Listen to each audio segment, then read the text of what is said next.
法院的询答就是最好的辩论，而且立法委员质询行政院长，行政院长回答，这是宪法的职责运作。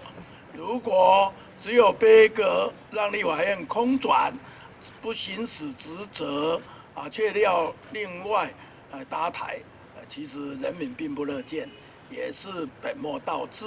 我还是拜托国民党的立委，让立法院能够正常运作，让人民能够知道国家为你做什么。如果有什么指教，也是在立法院质询，正好可以行使，应该这样比较正常。现在固然受限于疫情而不能出国、不能查厂，但我对开放进口一定逐批查验。未来疫情过去，那我们一定对新进口的会去查厂。对于我国的法治大家都很清楚，国人在国内犯国法，我们一定依法严惩严办。至于其他的法律行使，我们都尊重法律的规定。对于家属的心情，我们非常能够理解，也一再表示歉意我们也一定会严惩凶手。行政院长这个工作是非常辛苦而繁重的，我能够得蔡总统信任，有这个机会为国家做事，为人民服务，我尽心尽力。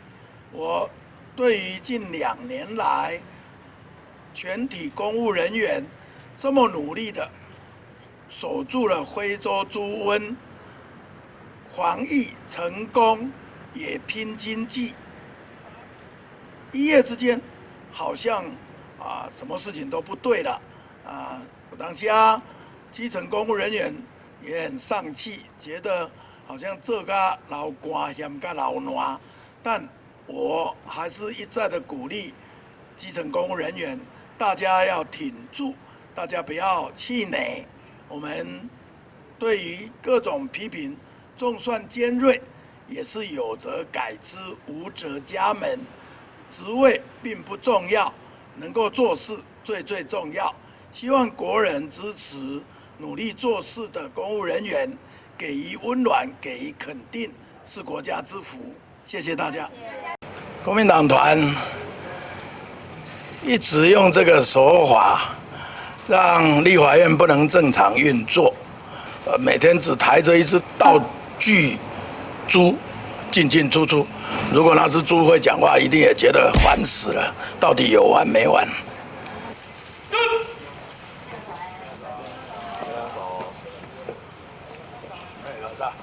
好，国民党团一直用这个手法，让立法院不能正常运作。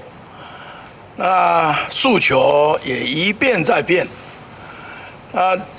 人民想知道当此国际局势变化的时候，武汉肺炎又发生2波疫情，在世界各地蔓延的时候，政府要怎么样做，以及很多都是需要人民了解，其他党的立法委员也要质询工作，却被国民党团动员这样子阻挡。每天只抬着一只道具猪进进出出。如果那只猪会讲话，一定也觉得烦死了，到底有完没完？那过去我也已经4次在立法院报告，甚至于美猪美牛也专案报告过，也已经接受质询过。